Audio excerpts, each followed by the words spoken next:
محمد وهبي يكشف عن أخبار هامة للمغاربة قبل إعلان لائحة المنتخب المغربي للمونديال.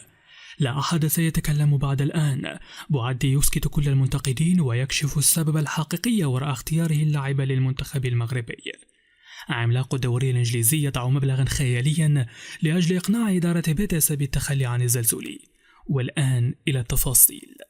لكن قبل ذلك لا تنسوا مشاهدين الاشتراك بالقناة وتفعيل زر الجرس لتتوصلوا بآخر الأخبار دائما. شدد الناخب الوطني محمد وهبي على أن اختيار اللائحة النهائية للمنتخب المغربي في كأس العالم لن يخضع لأي مجاملة أو اعتبارات خارج الجانب التقني، مؤكدا أن الجاهزية والكفاءة ومستوى الأداء هي المعايير الأساسية التي ستحسم أسماء اللاعبين الذين سيحملون قميص المغرب في هذا الموعد العالمي. وأوضح وهبي أن المرحلة الحالية دقيقة جدا بسبب ضيق الوقت وكثرة المعطيات المرتبطة بالحالة البدنية والفنية للاعبين، فالطاقم التقني لم يحصل بعد على المساحة الكافية لتطبيق كل أفكاره داخل المجموعة، كما أن الحديث عن تشكيلة أساسية جاهزة يبقى سابقا لأوانه، لأن المعسكر المقبل سيكشف تفاصيل مهمة قد تغير بعض الاختيارات. وأكد الناخب الوطني أن العمل الأكبر يتركز حاليا على بناء الهيكلة التكتيكية للمنتخب، سواء في طريقة الدفاع داخل الثلث الأخير أو في الكتلة المتوسطة والعالية، إضافة إلى كيفية الخروج بالكرة تحت الضغط وبناء اللاعب بشكل منظم. وبالنسبة له فإن هذه المبادئ الجماعية هي الأساس الذي يمنح اللاعبين وضوحا داخل الملعب قبل الانتقال إلى التعليمات الفردية الخاصة بكل لاعب. كما أشار وهبي إلى أنه يمنح اللاعبين قدرا من الحرية داخل المنظومة، لأن بعض العلاقات التلقائية بينهم قد تخلق حلولا فنية مهمة، ويرى أن المنتخب لا يحتاج فقط إلى الاستحواذ أو بناء الهجمة، بل إلى التحكم في مجريات المباراة والقدرة على التعامل بثقة مع مختلف الظروف، خاصة أمام منتخبات قوية مثل البرازيل. وفيما يتعلق بالاختيارات البشرية، أوضح وهبي أن ضيق الوقت يفرض البحث عن الانسجامات الجاهزة بين اللاعبين، خصوصا تلك التي تظهر داخل الأندية، لذلك لا يكتفي الطاقم التقني بمتابعة الأداء الفردي، بل يدرس أيضا العلاقات التكتيكية بين اللاعبين، مثل التفاهم بين المدافع والظهير أو بين لاعبي الوسط وبقية الخطوط. وبخصوص الإصابات، طمأن وهبي الجماهير مؤكدا أن أغلب الحالات لا تدعو للقلق، وأن لا لاعبا خارج الحسابات حاليا. وأوضح أن أشرف حكيمي يوجد في مرحلة عودة تدريجية مع ضرورة عدم التسرع لتفادي أي انتكاسة.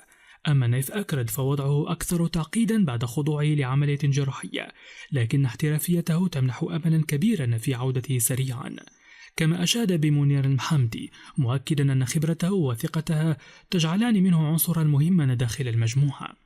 وكشف وهبي أن اللائحة الموسعة تضم 55 لاعبا سيتم تقليصها إلى 26 فقط، على أن يتم الإعلان عن القائمة النهائية يوم 26 من الشهر الجاري.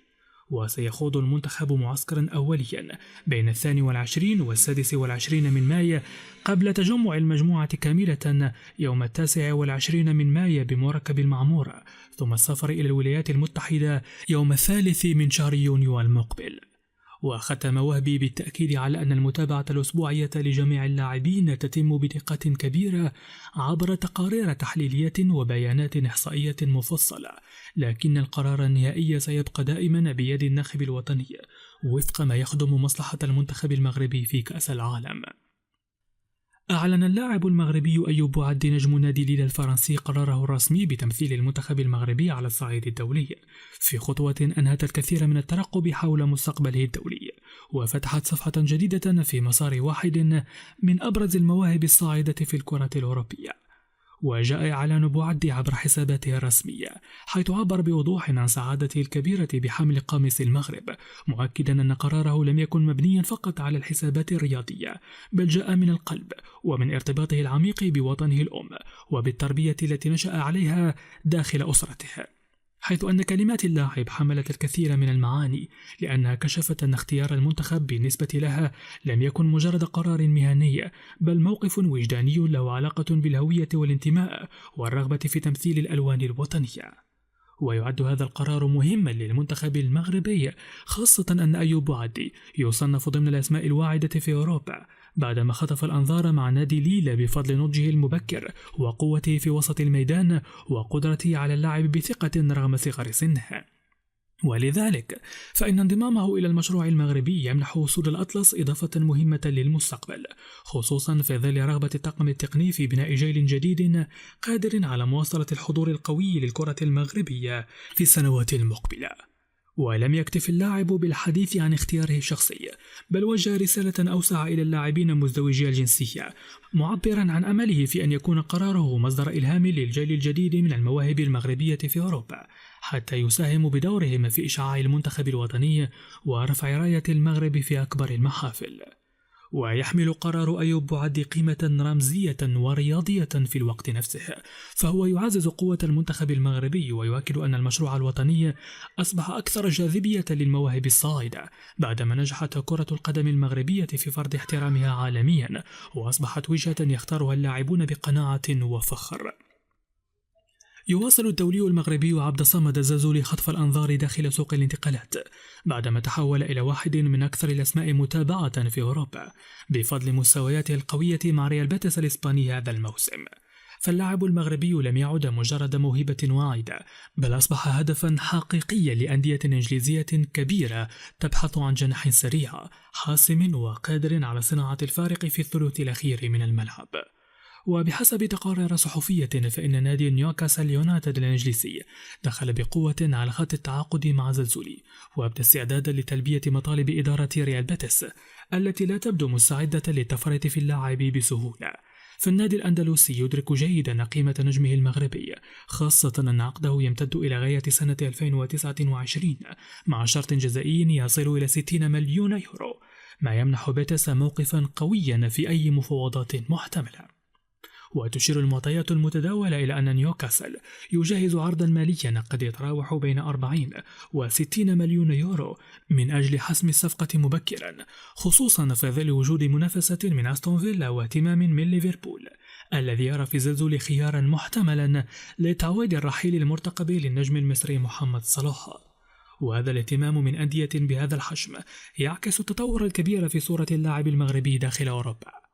وتستند إدارة نيوكاسل في تحركها إلى إمكانية حصول النادي على مبلغ كبير قد يتجاوز 80 مليون يورو من صفقة انتقال نجمه أنتوني غوردون إلى بايرن ميونخ الألمانية.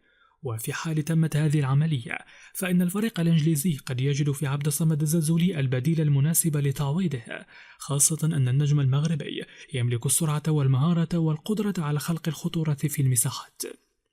ولا يقتصر الاهتمام بالزلزول على إنجلترا فقط، إذ عاد اسمه أيضا إلى محيط برشلونة الذي استفسر عن وضعيته باعتباره خيارا مناسبا من الناحية المالية والفنية. لكن النادي الكتالوني يتابع الملف من زاوية أخرى أيضا، لأنه يملك نسبة 20% من عقد اللاعب، ما يعني أن انتقاله إلى نيوكاسل أو أي نادي آخر بمبلغ كبير سيمنح برشلونة عائدا ماليا مهما.